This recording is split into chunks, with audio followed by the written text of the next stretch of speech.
Value ASN memiliki 7 komponen yang disingkat berakhlak. 7 values itu adalah: 1.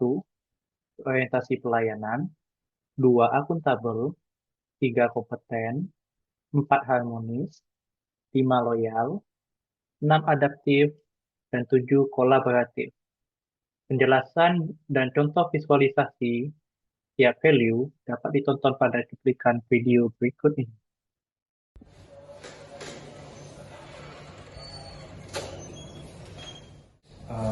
Ya Pak, saya mahasiswa sebelumnya saya sudah kontak Bapak Adi.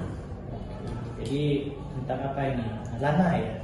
Iya, saya Lana Pak. Nah, kebetulan ini untuk kebutuhan beasiswa saya Pak. Nah, saya ingin minta tanda tangan Bapak dulu dari jadwal. Boleh saya lihat itu?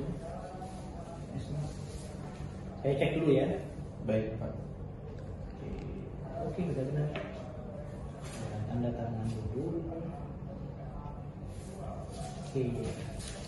Nah, jadi harusnya kan pada saat bimbingan tanda tangan ini ada bimbingan akademik. Tapi karena Lana sudah duluan, saya tanya duluan aja, ada kendala nggak di semester lalu? Nah, kalau untuk semester lalu aku ada kendala ini Pak. Ada salah satu mata kuliah yang agak sulit di semester lalu. Ya sih, memang mata kuliah semester akhir ini banyak tentang pemrograman ya, IT ya. Ya. Jadi memang butuh waktu dan jam terbang yang banyak. Jadi Lana jangan kecil hati kalau belum menguasai. Tapi nggak apa-apa, saya punya ini beberapa materi dan video ya yang bisa Lana pelajari nanti. Dan ini saya jamin cocok untuk Lana karena untuk level pemula. Terima kasih banyak ya Pak. Memang materi dari video ini yang saya butuhkan. Video yang sebelumnya saya tonton itu sulit dipahami. Akuntabel dalam berakhlak artinya setiap ASN bekerja secara jujur, disiplin, dan bisa dipertanggungjawabkan. Bukan hanya menyelesaikan tugas, tapi juga memastikan prosesnya benar, datanya akurat, dan hasilnya sesuai aturan. Akuntabel itu terlihat dari kebiasaan sederhana, mencatat pekerjaan dengan rapi, menyampaikan informasi apa adanya, menggunakan fasilitas negara secara efisien, dan tidak menyalahgunakan kewenangan. Saya mau bertanya soal nilai saya. Nilai air saya, Bapak cuma mendapat C. Oh, nama sama? Nia. Oh, Nia yang ini kan, nama lengkap Natasha Nia Puantung ini, betul? Iya. Ya, sebentar. Ini.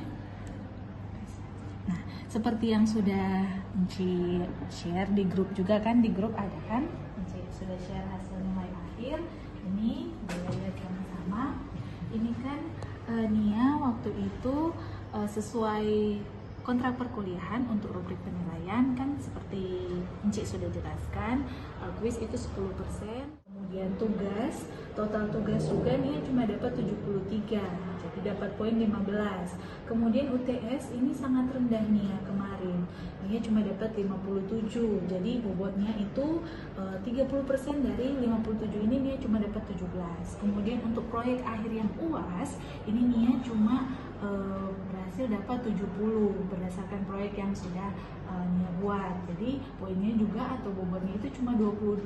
Jadi kalau di total semua bobot dari masing-masing komponen penilaian itu Nia cuma mendapatkan 67 saja. Nah, 67 itu kalau dikategorikan dalam grade cuma dapat C+ saja. Ada kendala? Ya. Oh, Nia cuma bertanya saja. Iya. Jadi gimana yang bisa saya bantu? Ya Ci, kebetulan saya kurang paham nih mengenai faktor resiko penyakit tidak menular yang Ci maksud itu yang bagian ini gimana ya maksudnya? Oh ini, jadi gini kan faktor risiko penyakit tidak menular itu ada dua, umumnya dibagi menjadi dua, yaitu faktor risiko yang bisa diubah dengan faktor risiko yang tidak bisa diubah. Nah kalau faktor risiko yang bisa diubah itu misalnya perilaku merokok, konsumsi alkohol, pola makan yang tidak sehat, kurang aktivitas fisik, atau kurang tidur.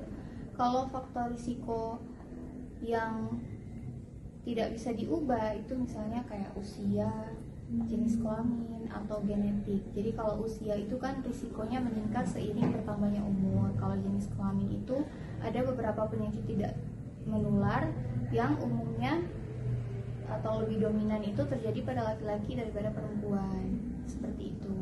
Oh, gitu Ci. Nanti tinggal saya tambahkan saja ya di sini. Iya, Ci. benar. Ya, bisa. Terima kasih Ci. Oke, sama-sama. Ada lagi? Udah nggak ada sih Ci, soalnya ini sudah sangat membantu kebingungan yang saya alami beberapa hari kemarin. Terima kasih Ci. Ya, sama-sama. Ya. Permisi Ci. Iya.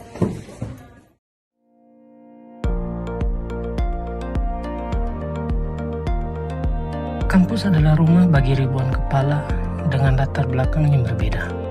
Di sini, keberagaman adalah warna, bukan hambatan. Sebagai pendidik, tugas kita bukan hanya mengajar teori, tapi menanamkan rasa saling menghargai. Menghargai setiap pendapat, suku, dan keyakinan.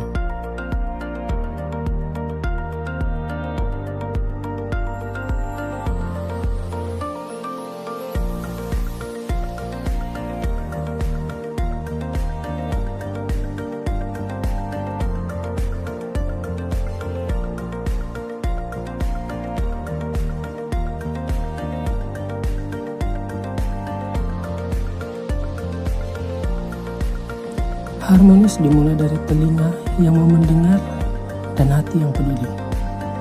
Memastikan tidak ada satupun mahasiswa yang merasa berjalan sendirian. Membangun lingkungan kerja yang kondusif adalah komitmen saya.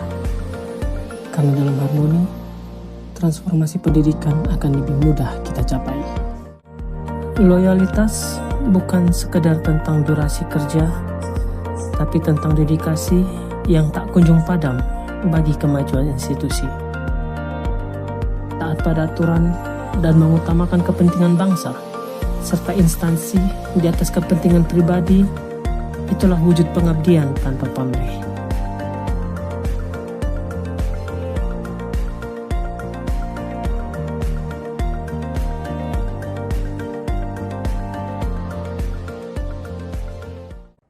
Waduh, makin numpuk aja ya tugas-tugas ini. Tiap hari isinya kertas semua. Wah, iya lagi. Selain makan tempat, nyarinya juga susah. Bener.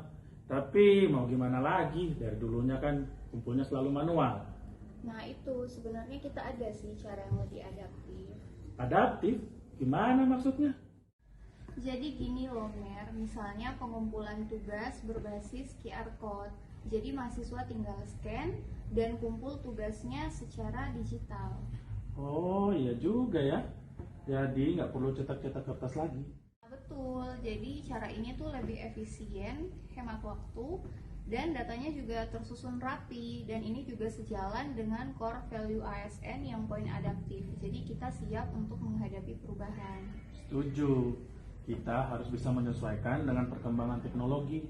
Benar, jadi dengan langkah kecil seperti ini, kita bisa lebih efektif kerjanya dan juga pelayanan kita bisa lebih baik lagi.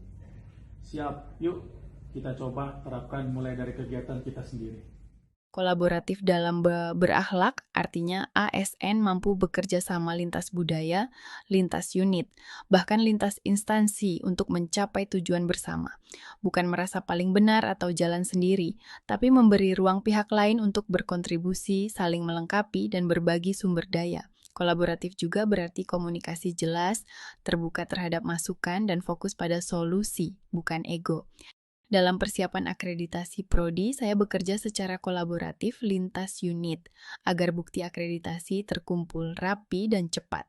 Saya tidak mengerjakan sendiri, tetapi membagi peran dengan tim. Setiap minggu kami rapat singkat untuk memantau progres mengatasi gap bukti dan mengunci tenggat waktu per kriteria. Jika ada data yang belum lengkap, kami berkoordinasi dengan unit terkait seperti keuangan, kemahasiswaan, dan perpustakaan agar data diperoleh dengan cepat sehingga menghasilkan nilai tambah dan akhirnya dapat mencapai tujuan institusi.